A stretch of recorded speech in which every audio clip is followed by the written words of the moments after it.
Bueno, aunque este evento, este trágico evento fue un punto de partida, porque creo que es lo que fue finalmente, un punto de partida. Después de eso, en realidad, la inspiración vino de una serie de memorias de norestenses que compartíamos Alejandra y yo.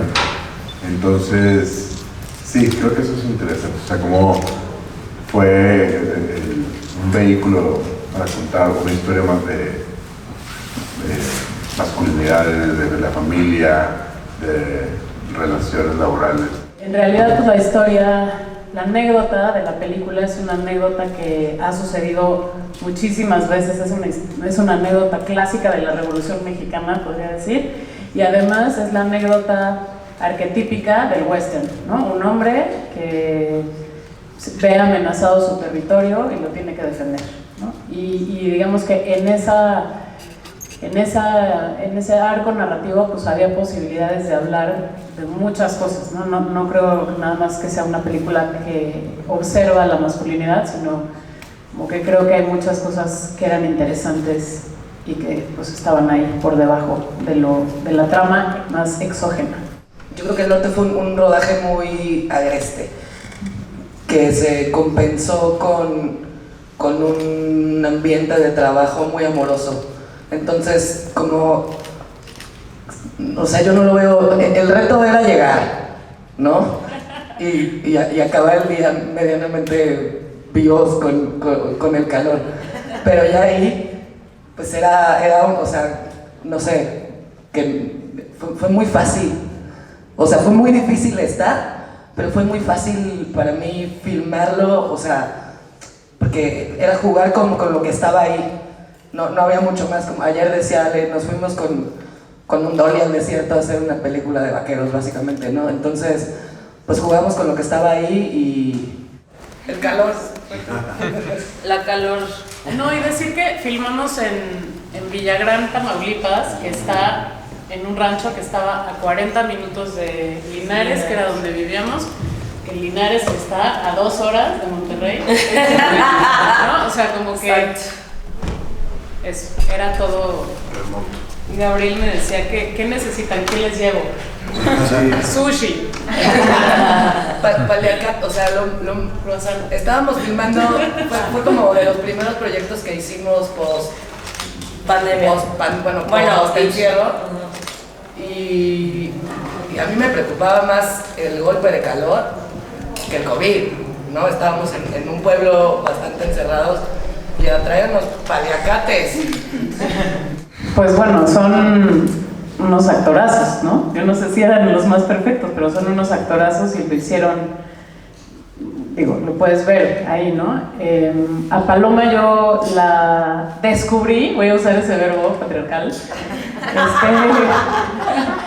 en La Paloma y el Lobo, ¿no? Esta película de Carlos Lenin. Y me enamoré, ¿no? Como que tuvimos un flechazo creativo, no sé, ¿no? Y como que no había más, o sea, como que no hay casting ahí que valga. Y un poco con Gerardo, siempre le digo que me dio COVID y estaba viendo unos videos en YouTube y se me apareció Gerardo Trejoluna. Y ya, y hablé con él. Y eso, creo que a veces es más importante compartir una filosofía, ¿no? Compartir una vibra, voy a decirlo así también místicamente, que hacer un examen como de capacidades o habilidades, ¿no? Nadie es perfecto, nadie lo va a hacer, ni yo lo voy a hacer perfectamente, ¿no? Como que es una cosa más que tiene que ver con, me quiero fletar 2 años de mi vida con esta persona junto a mí, ¿no? Queremos como enarbolar un discurso juntos, vamos a poder hacer eso. Y no sé, creo que fue eso, ¿no? En un Zoom que te estabas cambiando de casa, como de internet 3, 2, 1, se apagó. Pero bueno, eso, como que para mí es eso, como las relaciones humanas siempre más importantes que como que hacerles un examen a los actores, ¿no? Hay una anécdota que he contado varias veces, que cuando le pasé el guión a Alejandra, me dijo, ok, lo odio y lo quiero hacer. Entonces, a partir de ahí hubo una colaboración que disfrutamos mucho. Disfrutamos. Y sí, creo que hubo muchas coincidencias afortunadas también sobre esas anécdotas familiares,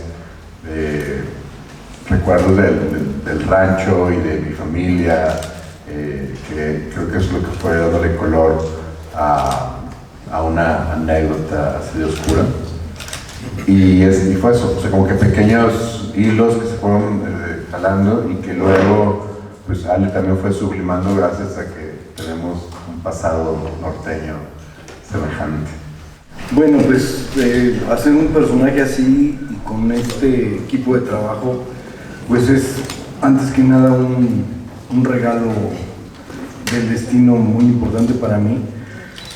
Como dice Ale, a ver que me haya visto sin conocer absolutamente nada de mi trabajo ni de mi existencia, de pronto me haya encontrado por un enlace de YouTube y se le haya ocurrido que se tenía que acercar a mí para esto, fue como, pues sí, un poco mágico, seguimos con la mística.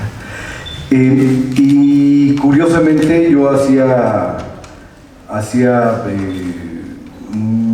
muy poquito, unos meses, que había decidido finalmente soltar un espacio de tierra en Veracruz en donde yo estaba proyectando mis sueños durante 18 años más o menos, porque me di cuenta que después de un evento traumático, violento que tuve ahí defendiendo mi espacio, pues ya no me era cómodo.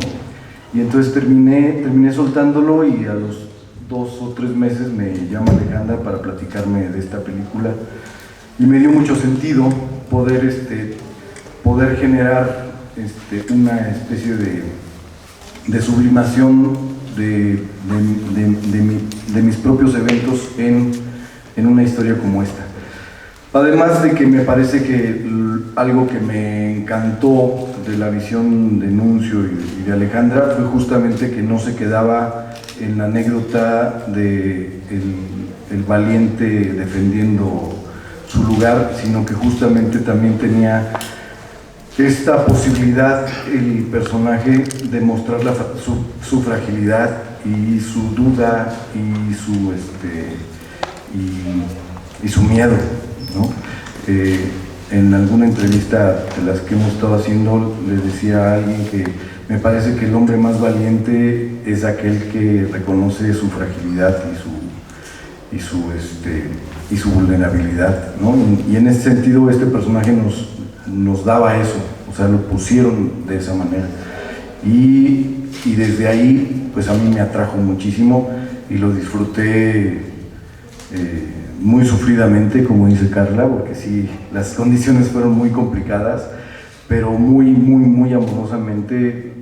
Me preguntaban, ¿es la primera vez que se juntan otra vez tantos? Y digo, pues en realidad nos hemos juntado bastante porque no nos hemos dejado de ver, nos convertimos en una familia. Yo espero que sean más de 2 años lo que tengas que aguantar.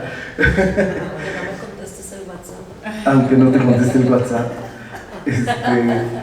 Y sí, entonces, bueno, pues ha sido un disfrute y un regalo para mí. ¿Te quedaste en personaje o así siempre eres? Yo siempre me he visto así a partir de ahí, sí. Y yo diría solamente que ante la frase, ante la anécdota, ¿no?, de un hombre que defiende su territorio, a mí se me levantaron muchas preguntas, ¿no? De entrada, ¿de quién es la tierra?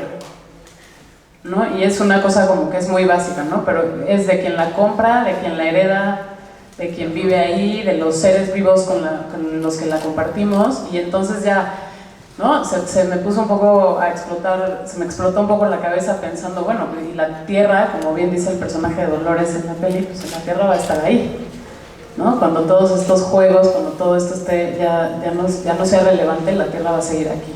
Entonces nuestra relación con la tierra es muy extraña, ¿no? Y sentir que la poseemos, que tenemos que defenderla porque es propiedad privada, me parecía como un punto de entrada interesante, una reflexión interesante.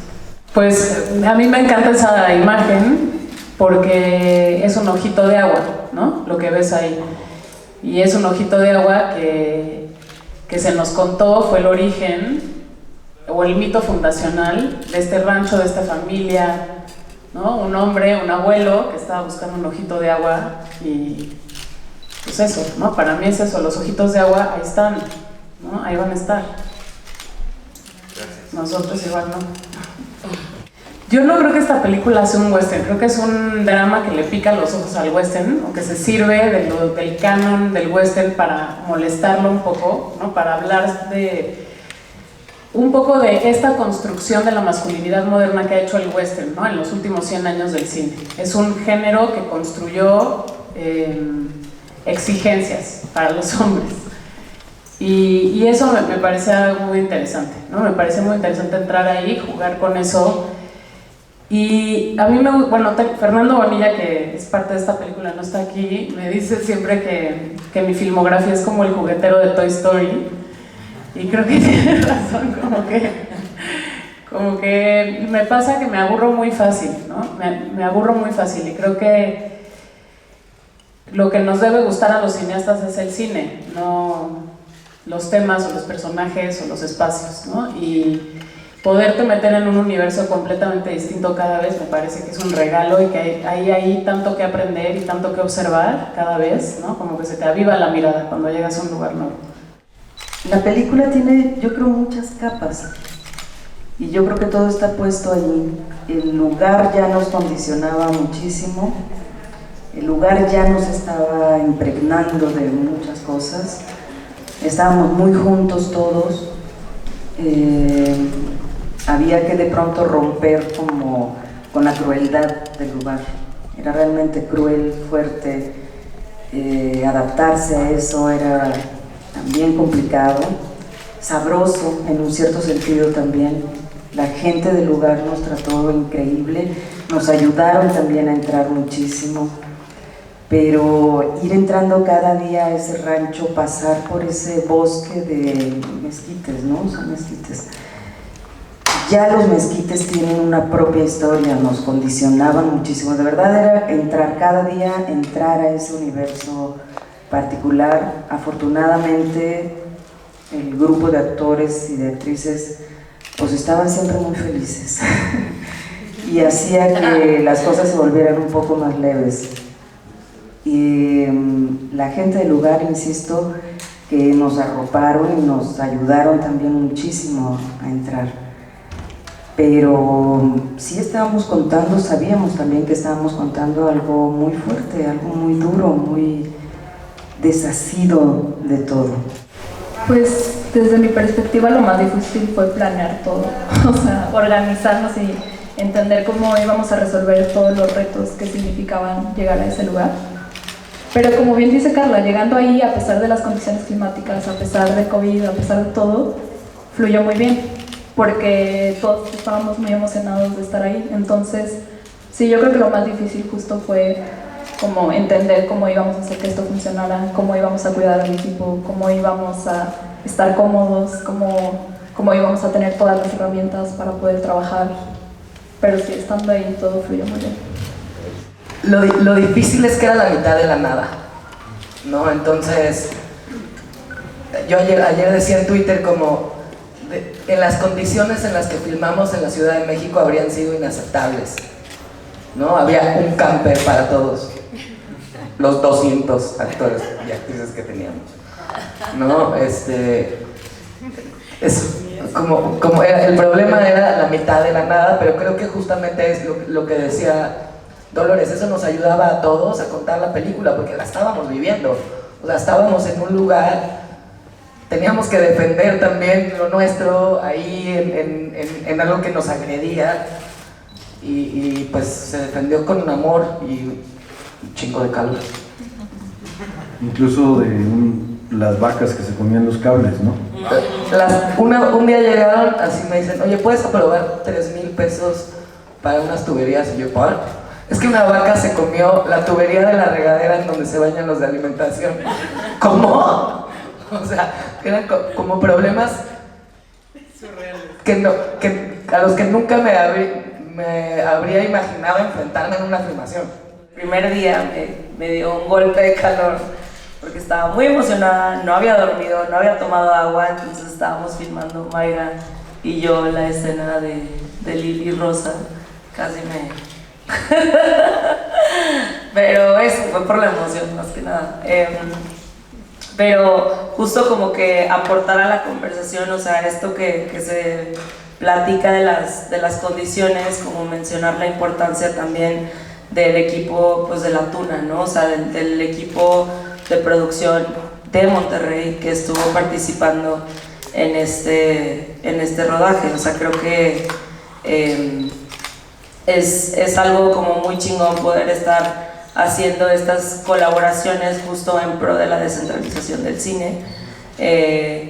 Y pues justo cuando volvamos a filmar por allá, pues ya sabemos que hay que cuidar las tuberías de las vacas, por ejemplo, ¿no?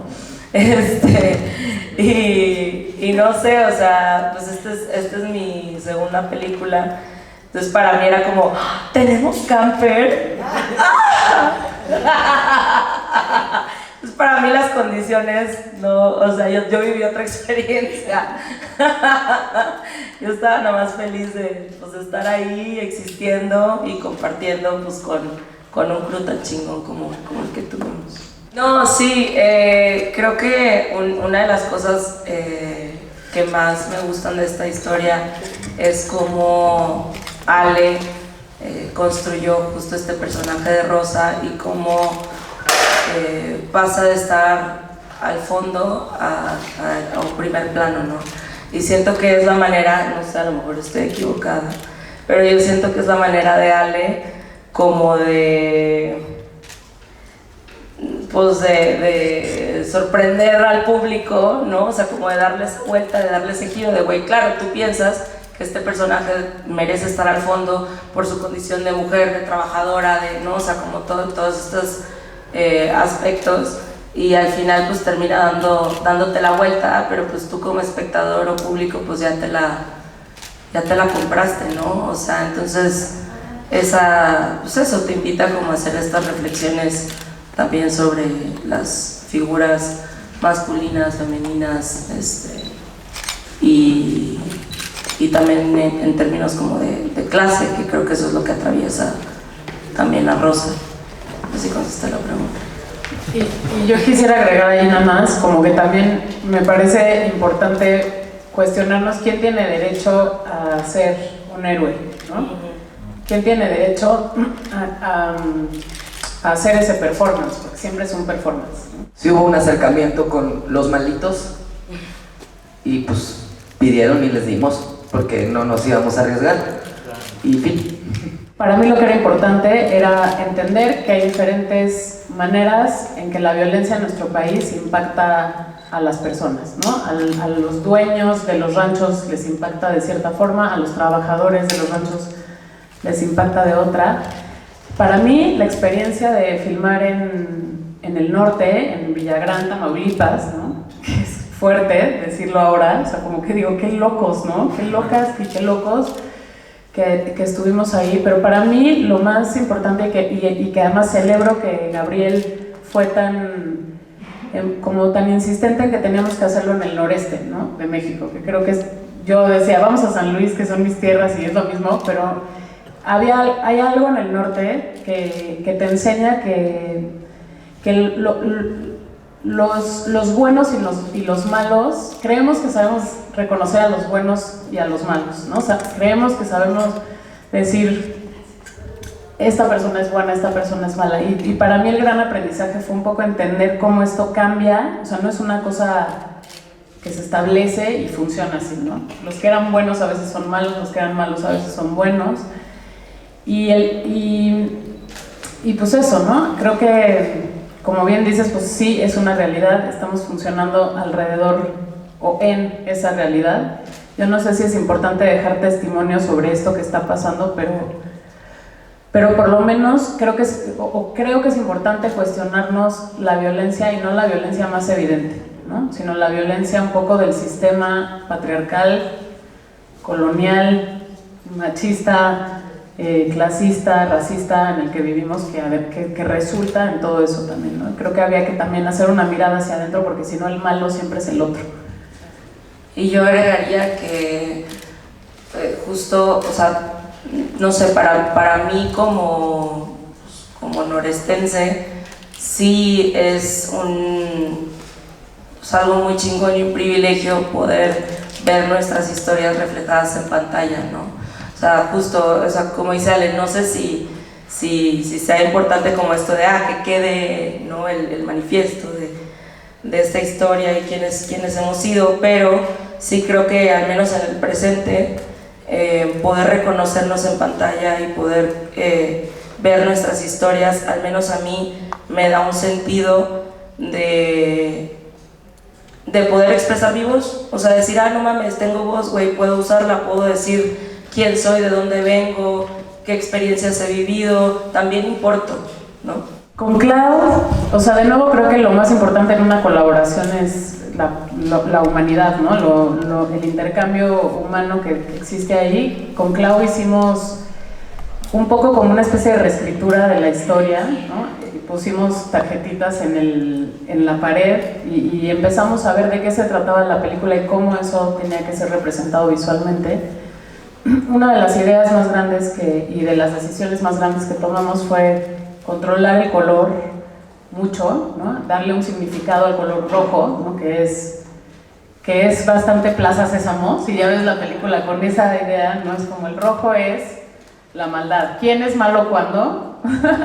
Ve quién está vestido de rojo, ve de qué color es la luz.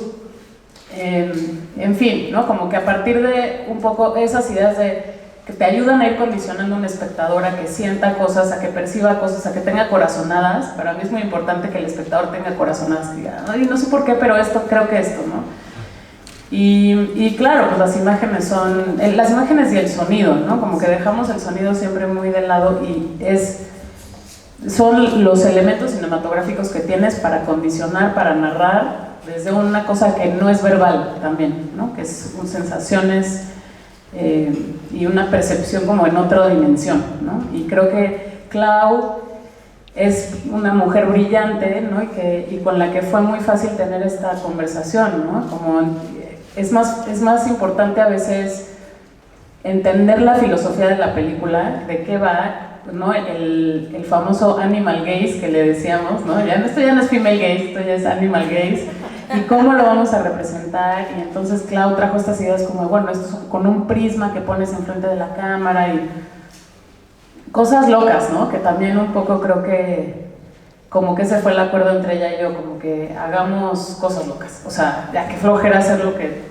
hacemos todo el tiempo, ¿no? Como que divirtámonos, filmemos cosas, imágenes que nos emocionen y que sean.